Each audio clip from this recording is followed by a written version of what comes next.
15 minutes ya masano 15 minutes ya masano ya vrai 15 minutes ya masano bareportage ya show bacommentaire ya moto baanalyse ya kafu ya ndenge na ndenge na bavrai pro ya vrai bavrai journaliste professionnel bakopesa bino basango ya masano ya vrai ya ndenge na ndenge d'ailleurs basango ya masano ya ndembo foot basket volley handball topé rugby tennis de table ping pong long tennis tous les jours ya vrai masano ya makofi bibotu to mokato lokola libanda ya vrai boxe karaté judo taekwondo sokando shosho jiu-jitsu. Lundi 15 octobre ndenge bozali kolanda biso sikoyo na 15 minutes ya masano mbangu pema bongo lobi mardi le 16 octobre nde ekozala sombele suka bisanga bolobosuka mingbele ndenge elobamaka na Flori Mbenga na CCTV yango wana ekozala pe ndenge moko na ba Léopard République démocratique du Congo po yango nde ekolakisa biso ndenge nini bopikiliki kani oyo ekosala te tokende na Coupe d'Afrique des Nations Cameroun 2019 yango wana ndenge kaka tolobaka na 15 minutes masano mbangu pema tolingaka bomona oyo neti kaka bozalaki ko vivre yango émission ndenge ezoleka to enregistraki yango lobi loleki dimanche na avant midi tango ba Léopard bien que ba polaki samedi yebaka makamba boulot dimanche Jean Flora Ibenge Ikwange na ba Léopard République démocratique du Congo ba salaki bongo ba entraînement ya décrassage entraînement wana ndenge bozomoni zo salama wana et salami en deux parties ba joueur ba betaki lobby ba salaki entraînement na bango na ndenge oyo ya moi ya pete bo benga ka décrassage bongo ba oyo bazalaki na ba betay match mobimba te bango wana bozomona bango sikoyo bazali na terrain bazo sala session ya entraînement wana sous supervision ya coach André de Jean Florent Ibenge Ikwange na ba assistant na ye o bazali wana ba Pamphile yo Kazembe na Mwini Zaira bongo ndenge bozomona atelier au bazo ko sala wana na ba bois ngambo mosusu ezali Nathan Mabrouk pe ngambo mosusu Matampi Mvumile pe na kati na ba deux équipes ngambo mosusu bozali na Juma Chabani Wadol Wilfried Moke Jean-Marc Makusu Mundele Meshak Elia Lina Bangala Yannick Lutombo na Jacques Magoma o bazali bongo na jaune rouge ba o balati ba chasuble ya vert citron wana tokomona Afobe Benik Jordan Ikoko Neskins Kebano Nelson Munganga Omba oyazana na ndembo Bobo Ungenda Moselenge na P Jordan Botaka balati vert citron o bazi ko sala atelier o ezali ko leka sikawa o bozali ko mona yango kuna bongo entraînement ya lelo liboso te e banda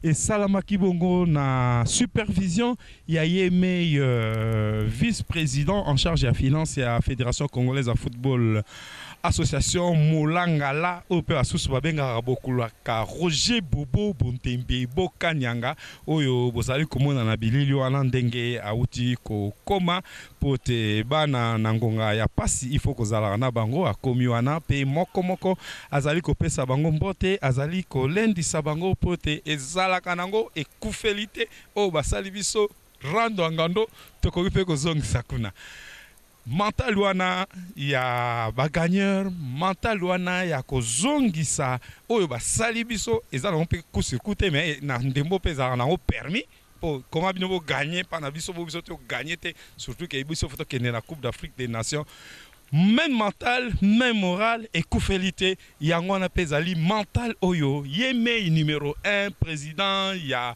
Fédération congolaise de football association TH l'homme moderne Constant Omar Selemani alobaki bolemba te courage bapeti ekosimba epi mbala moko adesidaki na kozalanga moko liboso na bino ntango tokende na Harare wana kaka juste après match kitaki na Kempinski Hotel Fleuve Congo pour na ko réarmer moralement ko booster makasi lisusu moral ya ba joueur la République démocratique du Congo bolanda double version français peut-être le bel saké sous la lingala quand on a 15 minutes à Massano. Je ne voudrais pas que vous vous démoralisez. OK les gars? Je ne voudrais vraiment pas que vous vous démoralisez. Ça c'est la réalité du football. C'est la réalité du football. On a montré des bons signes. Je ne voudrais pas, moi, faire l'analyse technique du match. Moi, j'analyse seulement les résultats et le moral, votre moral. On a perdu 3 points à domicile. Si on les a perdus, c'est qu'on peut les gagner aussi à l'extérieur. Si nous avons battu chez nous, sur des balles un peu contre-courant, tout ça, une erreur, c'est que nous sommes capables d'aller les battre chez eux. Je vous ai toujours dit que nous sommes tous dans un même bateau. Moi, je suis le président. Ce n'est pas parce qu'on a perdu une défaite que moi, je vais vous lâcher ou m'énerver. Mon rôle, c'est de vous encourager parce que je suis le commandant. Si le commandant commence à se décourager, toutes les troupes seront découragées. OK, les gars? Je ne voudrais pas que vous en fassiez des problèmes. Je vous ai dit l'autre jour, c'était un problème de responsabilité, que chacun prend ses responsabilités. Mais soyez rassurés que nous avons le potentiel pour aller les battre chez eux. Le potentiel, nous l'avons. C'est peut-être moyennant quelques petits réglages, tout ça là. Mais nous avons le potentiel. Et que chacun de vous soit conscient qu'ils nous ont marqué 2 buts chez nous. Ils ont 7 points maintenant. Nous avons 4 points avec le Congo-Brazzaville en ex-aequo. Et ils vont jouer. Après nous, ils vont jouer, je crois, le Libéria, le Congo-Brazzaville. Mais je pense que nous gardons encore nos chances. Mais seulement, il faut consolider ces chances mardi. Il faut consolider ces chances mardi à Harare. Et moi, je suis convaincu. Je suis convaincu. On n'a pas joué notre chance. La chance n'était pas de notre côté aujourd'hui. J'ai vu quelques mouvements, des erreurs, mais la chance n'était pas de notre côté. Ça arrive aussi, c'est ça le football. C'est ça le football. L'essentiel, c'est de se ressaisir psychologiquement, vous rendre compte que vous avez le potentiel.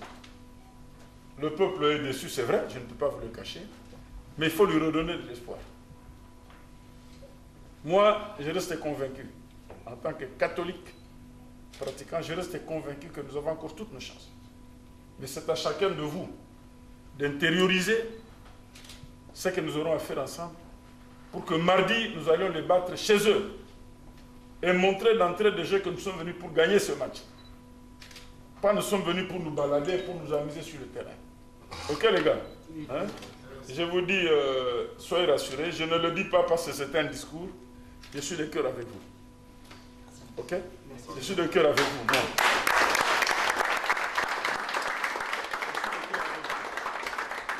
Le fait me fait mal. Mais ce n'est pas ça qui va me pousser pour vous abandonner. Nous sommes ensemble, nous irons ensemble jusqu'au bout. Et nous allons nous qualifier, nous allons gagner le match retour. Soyez rassurés, nous allons le gagner. Et nous allons nous qualifier. Cette canne-là, nous serons présents. Et nous pourrons faire encore de très bonnes choses là-bas. OK les gars? Hein, bon appétit. Match à l'élo, Izelaki, peut-être vous avez une chance. Vous avez un match à bisouté. Mais il faut qu'on dise parce qu'il y a des jours où beaucoup de Kamimoni et ça aussi mbatté. Nous avons bien beaucoup de pour une simbité. Mais que le col va gagner biso awa.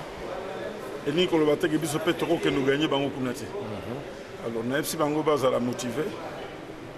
Nazali président de la fédération nga mutu nazali commandant liboso équipe wana. Nous avons un avion, tous qui ensemble.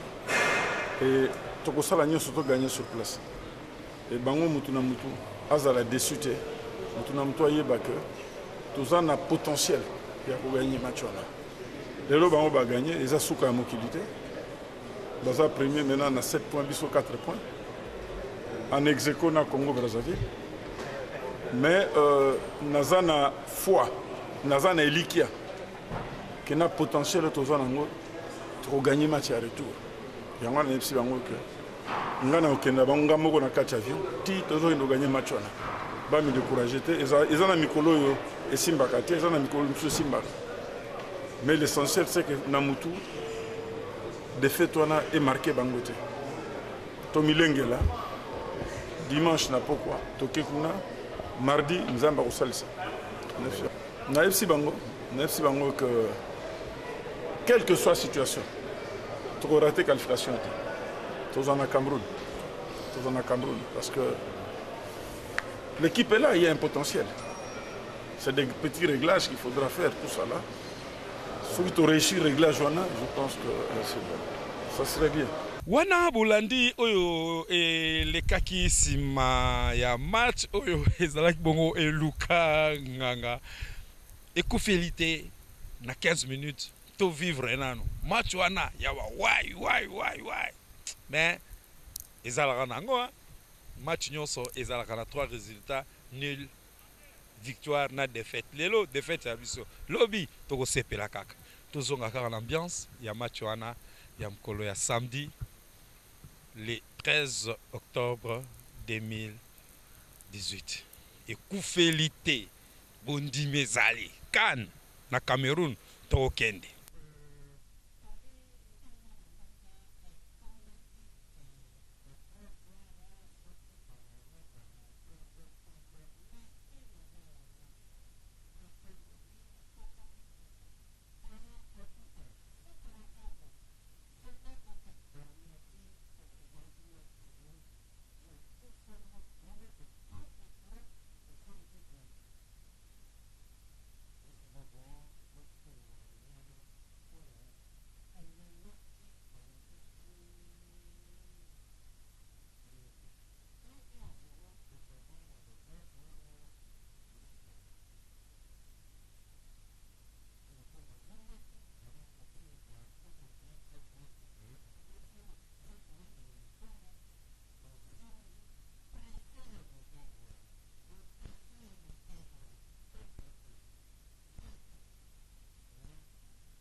Je pense qu'on avait bien regardé cette équipe, on avait su regarder les vidéos, on savait comment elle était dangereuse et comment il fallait la jouer.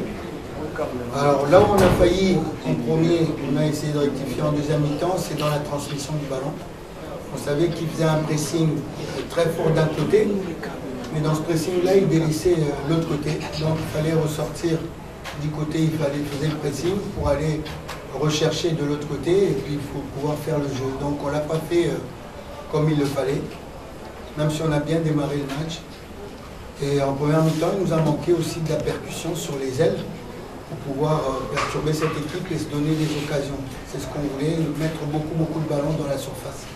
On ne l'a pas fait en première mi-temps et puis bon, voilà, on encaisse sur coup de pied arrêté, une chose qu'on a travaillé, on a insisté dessus.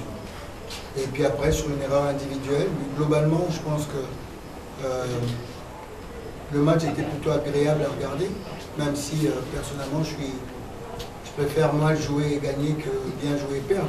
Tokomi na suka ya 15 minutes ya lelo kaka ndenge toyebisa bino ke oyo to enregistré émission oyo na entraînement ya lobby dimanche avant que ba Léopard République démocratique du Congo bazwa pepe na bango na pokwa et na ngonga oyo bozolanda nini émission oyo ya 15 minutes kuna na Harare équipe nationale ya ba Léopard République démocratique du Congo et si ba komaki pe nakanisi na ngonga oyo bazali kosala première séance d'entraînement ya reconnaissance à terrain sur place na Harare bongo match ekozala bongo lobby mardi na bangonga oyo kuna ezali 19h mbele awa ekozala 18h mais tokotala kaka ba équivalence nango na ba méridien Greenwich ndenge ezalaka bongo bondimi ezali mental ezali wallahi Mungu tana bosani mais bondi mezali ona nini te basali biso rando ngando sope to ozongisa ko bobo tombo kabino j'aime beaucoup balinga mboka boete ndenga linga ma passion pour le football kitoko.